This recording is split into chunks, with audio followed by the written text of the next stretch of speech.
Noel yang sedang Anda dengarkan ini merupakan tayangan perdana eksklusi hanya di Manoel, platform sastra Indonesia. Bab 7. Saka dan ketiga bocah datang membawa kayu bakar yang banyak, melihat itu tentunya membuat Paman Juna senang. Tapi meski membawa kayu bakar yang banyak, mereka tidak diberikan hadiah apapun. Seolah-olah semua memang sudah kewajiban para budak melakukan itu. Tapi Saka merasa bukan masalah, karena mereka memang harus melatih otot. Tapi begitu sampai mereka sudah diberikan drama perdebatan antara Bibi Midah, pelayan wanita yang mengadukan Saka serta Yudha dengan Paman Wawan sang koki kepala yang selalu memberi mereka makanan tambahan secara diam-diam. Gak bisa, kamu gak tahu kalau menggunakan banyak minyak goreng maka nyonya besar pasti marah.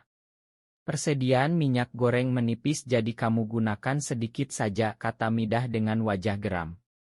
Aku memasak untuk tuan muda, kalau kubuat menggunakan minyak goreng yang sedikit maka tuan muda pasti nggak akan suka. Minyak goreng yang banyak membuat ikan goreng terasa renyah, jelas Wawan tidak mau kalah. Saka jadi ingat kalau di zaman ini minyak goreng dihasilkan dari lemak hewan, belum ada pengetahuan tentang olahan minyak dari kelapa, biji-bijian dan sawit. Saka tentunya melihat peluang dalam hal ini. Kalau persediaan minyak habis maka aku yang akan dihukum, apa kamu bisa bertanggung jawab soal itu? Midah masih saja mencecar Wawan dengan kata-katanya. Wawan menghela napas, sepertinya ia sadar kalau bicara dengan wanita membuat emosi menjadi lebih tinggi. Baiklah. Baiklah, aku akan menggunakan minyak goreng sedikit saja. Berikan kepadaku minyak goreng itu.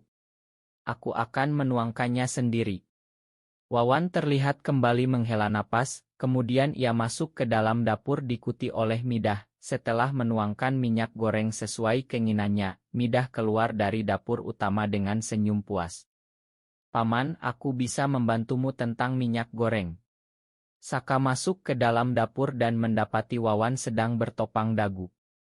Mendengar kata-kata Saka, Wawan hanya bisa tersenyum getir.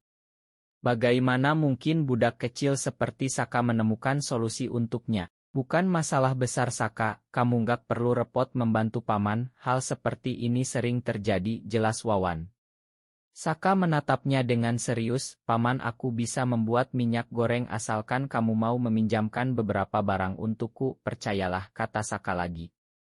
Melihat tatapan Saka yang begitu serius membuat Wawan setidaknya merasakan energi dari bocah itu. Baiklah, kamu mau pinjam apa? Paman akan usahakan. Saka kemudian melihat-lihat isi dapur, ada wajan berukuran besar, jika Saka menggendongnya maka tubuhnya pasti akan tertutupi. Aku pinjam ini, kemudian.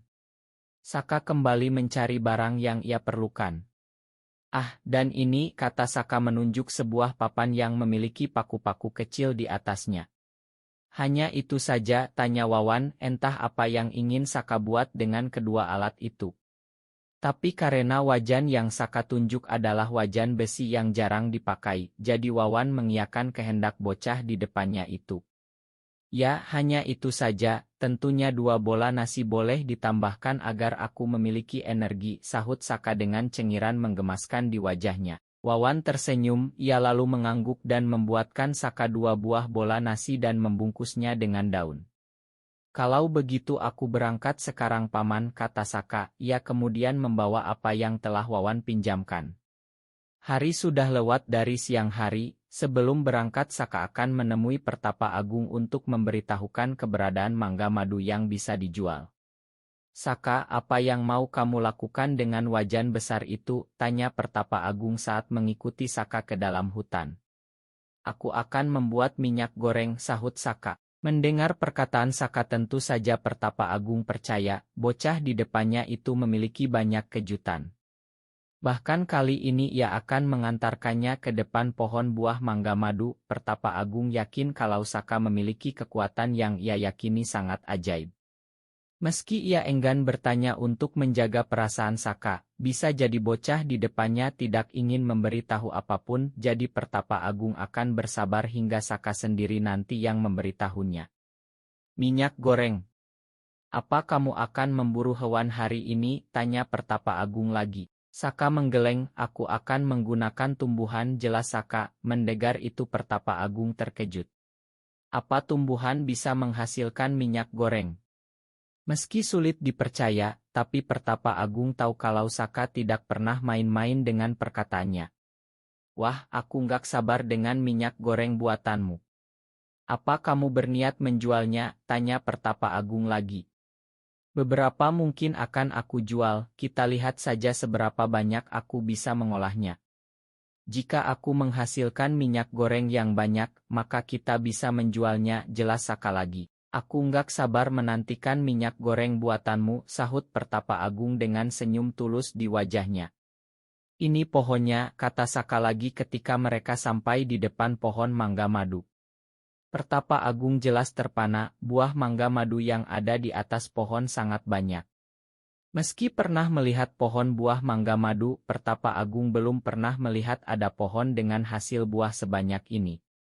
Kalau begitu aku tinggal dulu ya Pertapa Agung, aku harus buru-buru sebelum majikanku mengamuk nanti, jelas Saka. Ia melambaikan tangan menjauh memasuki hutan. Sementara Pertapa Agung masih menatap pohon mangga madu dengan takjub. Memasuki hutan bukanlah hal yang sulit untuk Saka, mengingat ia adalah pemburu yang bisa menemukan jalan kembali. Bagi Saka hutan seperti rumah baginya, menyiapkan segala hal, ia bisa mendapatkan makanan dan minuman di dalam hutan. Ini dia, Saka berkacak pinggang di sebuah benda bulat yang berada di bawah tanah, mengeluarkan pucuk daun yang sepertinya baru saja tumbuh. Bibit buah kelapa, entah siapa yang menjatuhkannya. Karena kelapa hanya tumbuh di iklim tropis. Karena itulah Saka menyukai hutan, tempat ini seperti market besar baginya. Terlebih dengan kekuatan tangan yang ia miliki, membuat Saka bisa mendapatkan apapun dari hutan. Saka memegang bibit kelapa itu membawanya ke suatu tempat yang akan ia jadikan rumah keduanya untuk bersembunyi dan menimbun sumber daya miliknya sendiri. Yah, mungkin ia akan berbagi sedikit nanti dengan para bocah. Mari kita mulai, kata Saka begitu ia menemukan tempat yang pas, agak masuk ke dalam hutan. Namun tidak terlalu jauh, hanya saja tempat ini berada di dekat pohon-pohon besar dan jalan yang terjal. Sering. Bibit pohon kelapa mulai meninggi dan menampilkan beberapa buah kelapa. Tetapi Saka memerlukan buah kelapa yang tua. Saka terlihat berpikir sejenak sebelum akhirnya ia menaiki pohon dan menjatuhkan kelapa-kelapa tersebut. Ada 20 buah kelapa, Saka kemudian mencoba berkonsentrasi agar buah kelapa bisa lebih tua. Sering tak perlu waktu lama untuk harapan Saka terkabul, ia bisa membuat buah kelapa yang lebih tua. Sedangkan kelapa muda ia ambil airnya dan meminumnya dengan lahap. Segar.